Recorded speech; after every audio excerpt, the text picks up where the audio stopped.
definitely been playing well this split, but he's had 5 games of Shen. 1 Galio, 1 Jarvan. This is his first time on Gnar, first time on that sort of split pusher. Also some great impact in team fights. What do you think of the 2 team comps? Now you see them side by side. Well, I think that Fnatic have a pretty powerful team fight composition with the Gnar being acting as one of your primary engagers alongside Rekkles' Kennen. It'll be fascinating to see how well Rekkles does without a team that's built around keeping him alive. He has to be a little bit more independent, and his positioning in the mid to late game has to be very careful. He has to be much more aware because he won't have that same sort of utility. Whereas for ROC, I'm looking at a very picked skirmish-heavy comp that scales very nicely, especially around the 2-item spike, where they're actually pretty potent at being able to force these fights. Renekton and Orianna, really good team fight champions. Basically, I'm saying there should be a lot of blood in this series. Yes, that's exactly what I wanted to hear. This is, of course, Fnatic's last game of the first round of their group play. They will head into matches with Group B next week. And of course, ROC still have one more matchup this week before they close out their split, their first round rather. And of course, team fight possibilities here for ROC, some split pushing options on the side of Fnatic. Whenever Kennen is played by Rekkles or vice versa, you know they're going to have some split push. But this time round, no Shen for backup. This time round, no press R for safety. And the other exciting thing is the fact that ROC's bottom lane have got comfort champions. So let's see how they do against the powerhouse of Fnatic. Comfort champions for Hyonin and Wadid going up against Rekkles and Jesus. The 2v2 could be instrumental in the win. It's ROC versus Fnatic, week 4-3. Man, I'm off to a bad start numbers-wise. We'll catch this one up. It's a Thursday, Trevor. You're allowed.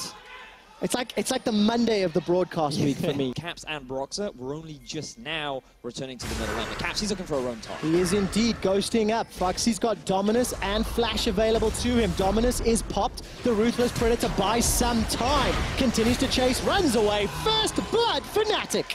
It was a really good setup from Caps.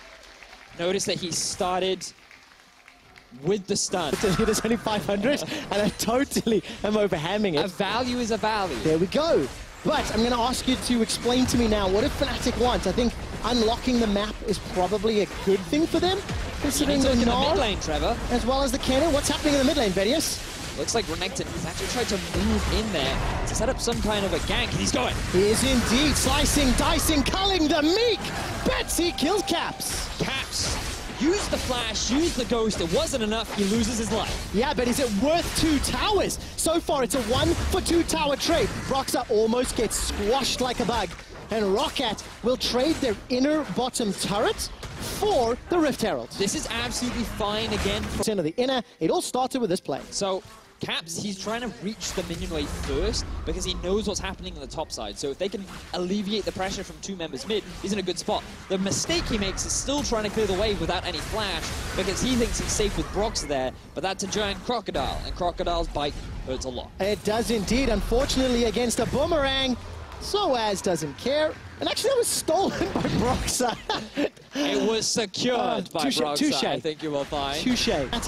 Soaz is going to get stunned up as he attempts to run away. Goes Mega Gnar, a lot of ultimates. The 3-man stun into the crunch. Soaz is putting the damage down. He wallops himself forward, takes Hyonin down, then turns his attention to Foxy. Another stun. It's a 1-for-1. 1 versus 3, and Soaz gets a kill. Fnatic are going to be able to get the top tower as well. Soaz, run him down. Soaz takes out Betsy, teleports in behind. Foxy, that's too many. He's going to take the taxi back to base. Wadid's on the front line. The hop, the skip, the crunch, the wallop. It's a double kill for Rekkles, and Fnatic are on the tower. Fnatic gets so much from that play. ROC just needed to back off. This could very well be a Baron along with the mid-tier 1 for Fnatic. I did this once at MSI. I'm going to do it again. Foxy, that TP sucked. Why would you finish it? I don't know, Trev. I don't know. I feel like that you should have just cancelled the TP, right? So the first mistake here is Betsy moving back up when the top half of ROC have already been zoned away. He has no idea that he's sitting on a ward, and this is just a massive mistake from Betsy. He ends up going down, and you just have to accept the loss here, okay? You lose your wave clear, you're probably going to lose the mid tower. The TP in is they think, oh, Jesus is low. Caps is here without an ulti, but it's just so much disrespect. Pridestalk didn't have his ulti. He had his ulti, but didn't use it. Just such a bad fight for ROC, and things are looking so promising for them. They have on Faxi as Betsy is running away. That's correct. Brox has flashed forward for this one. Tastes their fear. Easily picks up Betsy. This should open up the Baron. Yep. Very easily Safe to and gold in your pocket. Well, we're going to find out. That was a really weird death sentence. Somehow connects on Soaz, but it cost what did his life. Unleashed power goes down, sending Betsy running for his life. He's flashed and barriered away. That's a good stun onto Fuxi. He's taken down by Broxer. Soaz underneath the tower. Got that GA available to him. Throws down the wall up in the crunch. Yonen's lifesteal saves his life. So does Summoner heal. Soaz respawns under the Nexus turret and gets taken down. Inhibitor in the middle is dropped. The tower in the top lane and the inhibitor to follow. Fnatic are looking for the all kill when it comes to objectives. So this time respect goes out the window as Soaz decides to dive the Nexus towers.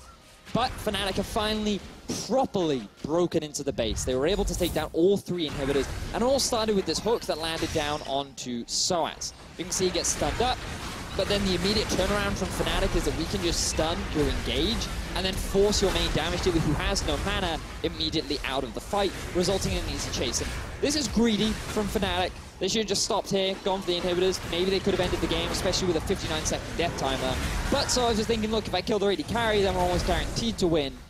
So the intention was good, the execution, not so much. Overeager is definitely a word. Super minions, there's not enough wave clear on Rocket right now. They're guaranteed to fall. This is just a matter of time for Fnatic now. There we go, matter of time. Nexus turret number 1 is down. Jesus manages to catch a root on the back end. Strangle Force buys some time. Knocks up Buxy in the air. Rekkles gets another, a flash away from the shockwave. Double kill for Rekkles. He takes down the 3rd Nexus turret, or the 2nd in that case. Turns his attention to the Nexus, and Fnatic finally win game 1 against Rocket.